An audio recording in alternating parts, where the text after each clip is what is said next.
Hi everyone. So in this video, I'll be telling you that how we can crack GPAT within 1 month. First of all, let me clear one thing very honestly that cracking GPAT or NIPER JEE in 1 month is possible, but only for serious students, not for those who are looking for shortcuts. And we are already late because we have only 1 month in our hand, hardly 1 month in our hand.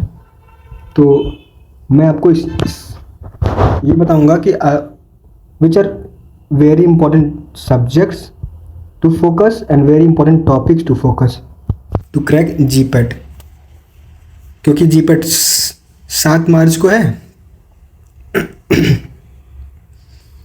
और आपके पास 1 महीने time है hardly. NIPER के लिए मैं अलग video लेकर आऊँगा, लेकिन what ever I am telling ये नाइपर के लिए भी इम्पोर्टेंट है।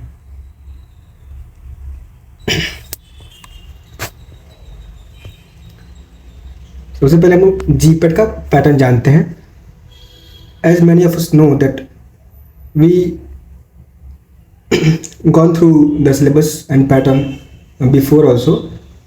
So in pharmaceutics there will be 38 questions asked, but ये ऐसा नहीं है कि 38 क्वेश्चन ही पूछा जाएगा, ये 35 भी हो सकता है, ये 40 भी हो सकता है।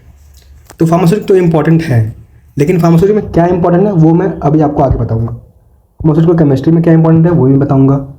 इसमें से भी 38 क्वेश्चन है, लेकिन NBEMS जो अगर नई बॉडी जो एग्ज़ाम करा रही है वो 38 क्वेश्चन नहीं देती है फार्मास्यूटिकल केमिस्ट्री से।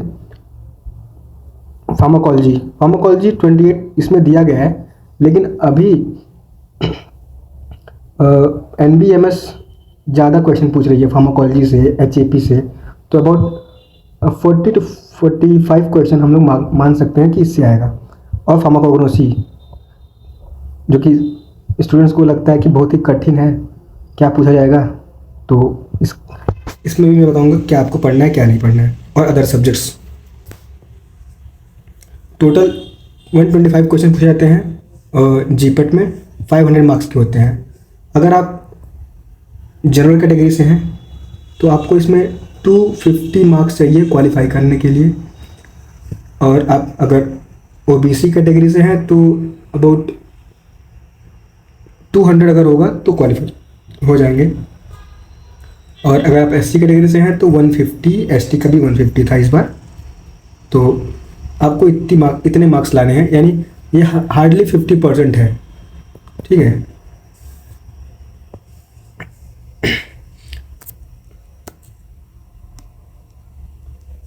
तो सबसे पहले काम क्या करना है आपको, जो भी मेजर्ड सब्जेक्ट्स हैं उनको पढ़ना है और उनसे बेस बनाना है, जिससे आप मॉक टेस्ट दे सकें और कोई MCQ सॉल्व करें तो जो गलतियां हैं वो कम आए। उसके बाद जो भी सब्जेक्ट हमने पढ़ा है उसको रिवाइज करें और मैक्सिमम क्वेश्चन आप MCQ सॉल्व करें। मैंने कई बार बता चुका है, books don't select you, MCQs select you. Means if you solve MCQ then it will be beneficial for you। अगर आप कोई भी MCQ सॉल्व करते हैं और अगर वो सही होता है तो वो क्यों सही हो रहा है ये आप जानिए, क्यों गलत हो रहा है, बाकी ऑप्शन क्यों गलत है वो आपको जानना होगा।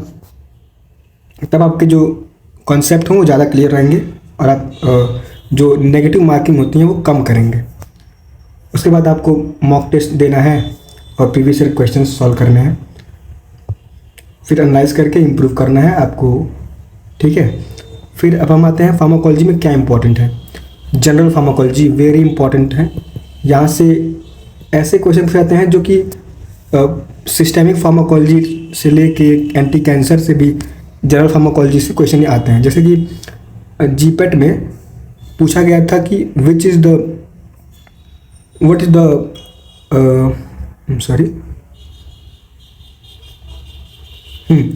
Active form of acyclovir. तो वो मैंने क्वेश्चन छोड़ दिया था, क्यों? क्योंकि मैं 3rd ईयर में जब था तो एंटी कैंसर नहीं पढ़ा था, बेसिकली 4th ईयर में भी नहीं पढ़ा था, लेकिन इसका आंसर जो था वो बहुत ही आसान था, ए साइक्लोविर ट्राइफॉस्फेट, जो कि जनरल फार्माकोलॉजी में एक टेबल है उसमें दिया गया है। तो यहाँ पर अगर आप जनरल फार्माकोलॉजी अच्छे से कर लेते हैं तो आपके अदर टॉपिक्स भी कवर हो जाते हैं। तो फार्माकोकाइनेटिक्स पढ़ लीजिएगा, फार्माकोडायनामिक्स इंपॉर्टेंट है। रिसेप्टर से एक क्वेश्चन जरूर आता है कि जैसे फॉर एग्जांपल इंसुलिन जो है वो टायरोसिन काइनेज रिसेप्टर है, अगर लिगेंड गेटेड आयन, कौन सा लिगेंड गेटेड आयन चैनल है, कौन सा मेटाबोट्रॉपिक है, ऐसे आता है क्वेश्चन। और एडवर्स इफेक्ट से एक क्वेश्चन आता है, और इम्यूनोलॉजी से एक क्वेश्चन आएगा ऐसे। ऑटोनॉमिक नर्वस सिस्टम मेरा अच्छा नहीं था, लेकिन पीवाईक्यू जैसे कि मैंने बताया आपको, एमसीक्यू आप सॉल्व करते हैं तो उससे आपका मोस्ट ऑफ द टॉपिक जो है कवर हो जाता है। तो आप यहाँ से कर सकते हैं इसको। फिर वेरी इंपॉर्टेंट यहाँ से सीएनएस है।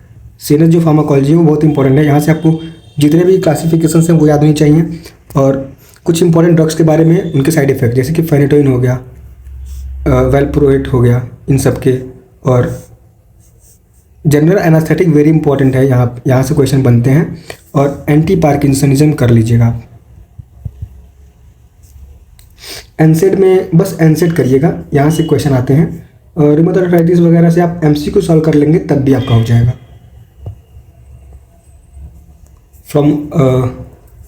From this pharmacology of cardiovascular system CVS, आप अगर एंटी हाइपरटेंसिव के क्लासिफिकेशन अच्छे से कर लेते हैं, मोड ऑफ एक्शन अच्छे से कर लेते हैं, तो ये सब आपको क्लियर हो जाएगा। बस एंटी एरिथमिक थोड़ा अलग होता है, इसको आप अलग से करना पड़ेगा आपको।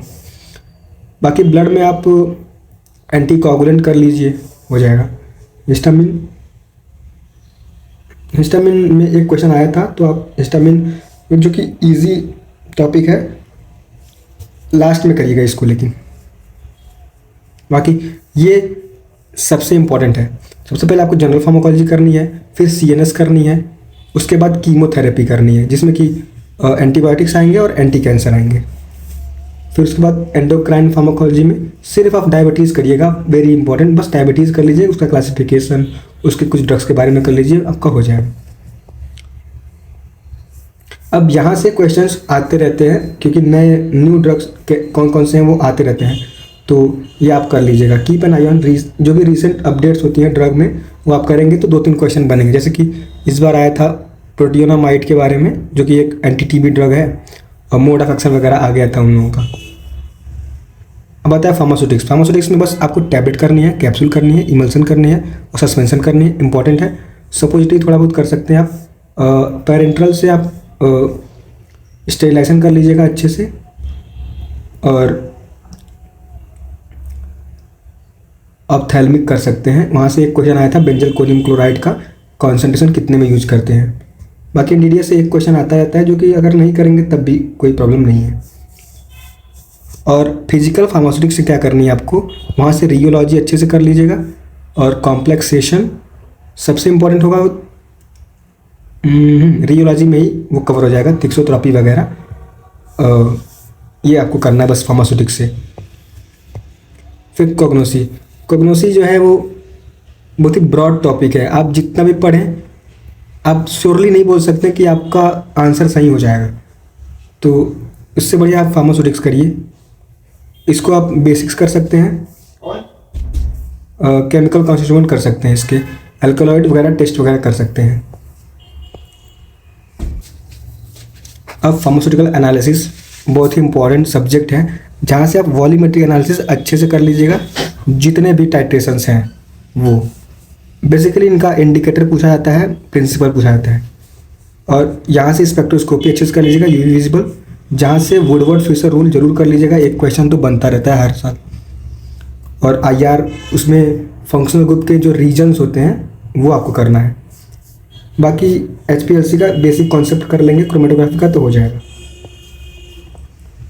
वेरी इंपॉर्टेंट बायोकेमिस्ट्री से 2 या 3 क्वेश्चन जो है बनते रहते हैं, 2 या 3 या 4 क्वेश्चन। कार्बोहाइड्रेट से, जैसे कि कौन सा शुगर रिड्यूसिंग है, कौन सा नॉन रिड्यूसिंग है, और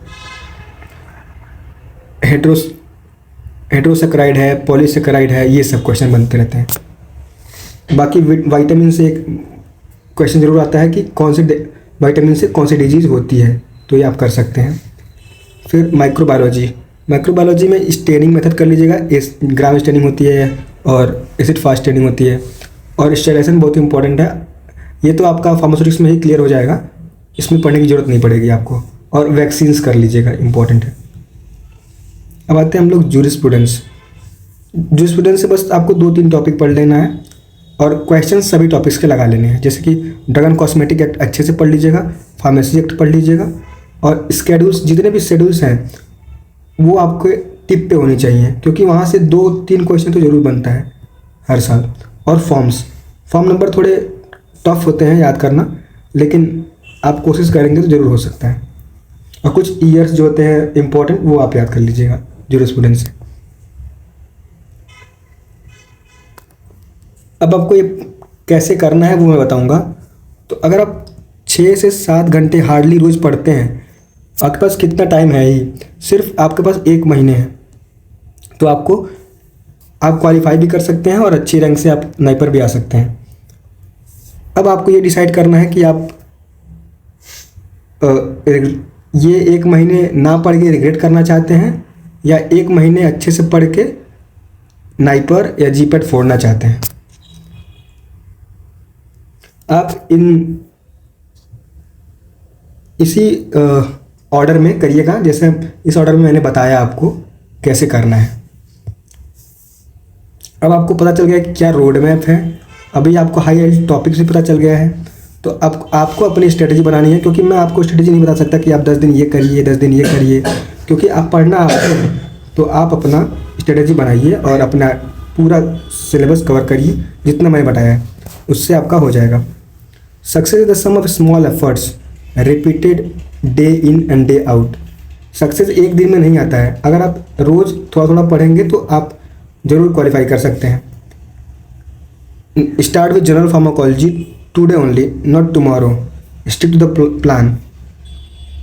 thank you for watching and best of luck for GPAT and NIPER JEE. अगर आप कुछ एक्स्ट्रा मटेरियल चाहते हैं नाइपर से रिलेटेड, तो आप मेरे चैनल को फॉलो और सब्सक्राइब भी कर सकते हैं। Thank you.